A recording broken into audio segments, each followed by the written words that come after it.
ಗಿರ್ಜಾ ಅಂತ ಅವಳನ್ನ ನಿಮ್ಮತ್ತೆ ನಿಮ್ಮನ್ನು ಕೊಲ್ಲೋದಕ್ಕೆ ಅಪಾಯಿಂಟ್ ಮಾಡಿದ್ರು ಅಂತ ನೀವು ಹೇಳ್ತೀವಿ. ಇದು ನಿಮಗೆ ಗೊತ್ತು, ಅದನ್ನ ಗಿರ್ಜಾನಿ ಹೇಳುದು. ಆದ್ರೆ ಆಮೇಲೆ ಅದನ್ನ ಎಲ್ಲರೂ ಮುಂದೆ ಹೇಳೋದಕ್ಕೆ ಭಯ ಪಟ್ಟು ಅಲ್ಲಿಂದ ತಪ್ಪಿಸ್ಕೊಂಡು ಓಡಬಹುದು. ಸೊ ಅವರು ಎಲ್ಲರೂ ಮುಂದೆ ಬೇರೆ ಹೇಳಿದ್ದಾರೆ, ನಿಮ್ಮ ಮುಂದೆ ಮಾತ್ರ ಸತ್ಯ ಹೇಳಿದ್ದಾರೆ. ತುಂಬಾ ಚೆನ್ನಾಗಿ. ಆಮೇಲೆ ಅವ್ರ ಕಡೆಯಿಂದ ನನ್ನ ಸಾಯ್ಸಕ್ಕಾಗದೇ ಇದ್ದಾಗ ರಾವಣ ದಹನದಲ್ಲಿ ನನ್ನ ಸಾಯ್ಸೋದಕ್ಕೆ ಪ್ಲಾನ್ ಮಾಡಿದ್ರು. ಇದಿಷ್ಟು ನಿಜವಾಗ್ಲೂ ನಡೆದಿರೋದೇ ಇವರಾಗ. ನನ್ನ ಮತ್ತೆ ಕೀರ್ತಿನ ಕೊಲೆ ಮಾಡೋದಕ್ಕೆ ಪ್ರಯತ್ನ ಪಟ್ಟಿದ್ದು ನಮ್ಮತ್ತೆ.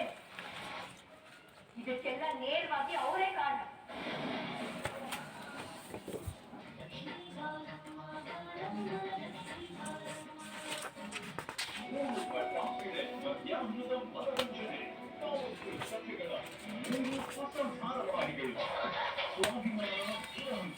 ಜೋಡಿಯಾಗ್ತಿದೆ.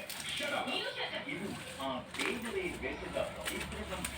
ಸಪ್ತಪದಿ ಮಧ್ಯಾಹ್ನ 12 ಗಂಟೆಗೆ ಅತ್ತೆ ಸೊಸೆಯ ಅಪರೂಪದ ಬೆಸುಗೆ ಬಾಂಧವ್ಯವು. ಜಯಮ್ಮ ಸೊಸೆ ಮಧ್ಯಾಹ್ನ 3 ಗಂಟೆಗೆ. ಮುಂದೆ ಜೀವ ಎರಡು ಬೇಕದಂತಿರೋ ಅಕ್ಕ ತಂಗಿ. ಬಾಲಕೃಷ್ಣ ಇಬ್ಬರ ಪ್ರೀತಿಯು ಒಬ್ಬನೇ ಆಗೋದು.